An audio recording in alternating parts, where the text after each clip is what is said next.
जिजामाता अहिल्याबाई यांना अभिवादन करतो. मी फार बोलणार नाही आज, कारण आपण 2 दिवस आहोत. उशिरा येऊन पाहुण्याने अक्कल शिकवणे यातला मी नाही. पण मला तुम्हाला आदराने सांगायचं आहे की अशा कार्यशाळा आपण इतक्या लांबून आलात. जसं कारभारींनी सांगितलं की 2 पातळीवर काम होत असताना शासन स्तरावर काम करत असतं, परंतु कधी कधी शासनाला हलवा लागतं, शासनाकडे पाठपुरावा करावा लागतो. तर तेही करावं लागेल.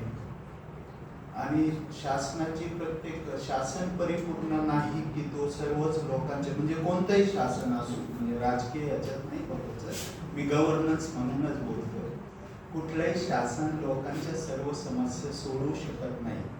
त्या ठिकाणी शासन आणि ज्या लोकांकरता शासनाच्या योजना आहेत त्या मध्यस्थी म्हणून दुवावून हे फार गरजेचं आहे. तर हे सर्व करण्याकरता आपण कार्यकर्ते म्हणून आपल्याला या प्रश्नांची जाण असली पाहिजे. या प्रश्नांबाबत आपल्याकडं याचे उत्तर काय आहेत याचे शोधून शासनापर्यंत पोहोचवण्याकरता आपली स्वतःची समज, कायदे, व्यवस्थेतील अडचणी ह्या सगळ्या प्रगल्भपणे आपण समजून आपला स्वतःचा अभ्यास केला पाहिजे. मला वाटतं हिरम सरांची कार्यशाळा आयोजित करण्याचा तो एक उद्देश असेल.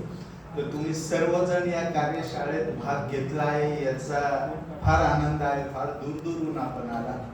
आणि स्नेहालय म्हणून राजूबाई, प्रीती मॅडम इथे सर्वजण आहेत. परंतु स्नेहालयाची ही भावधारा आहे की सर्वच प्रश्न काय स्नेहालय किंवा हिरम सर हे सोडवू शकणार नाही, परंतु कॉमन अजेंडावर आपण बऱ्याच वेगवेगळ्या प्रश्नात काम करत असतो. पण कॉमन समाजाच्या जे अजेंडे असतील त्याच्यात कुठेतरी आपण एक आलं पाहिजे, ही आमची भावधारा आहे. म्हणून आम्हाला फार आनंद आहे हिरम सर की आपण स्नेहालयाला ही कार्यशाळेकरता आपण या स्थळाची निवड केली.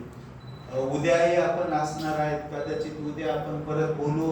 सेशन आपले जे आहेत ते वेळेत चालावेत याकरता आम्ही प्रयत्नशील असणार आहोत. तर तुमचं मनापासून या ठिकाणी परत एकदा आयोजकांच्या वतीने स्वागत व मनपूर्वक धन्यवाद देतो की आपण या ठिकाणी आलात आणि परत आपण संवाद करूया. धन्यवाद. जय हिंद.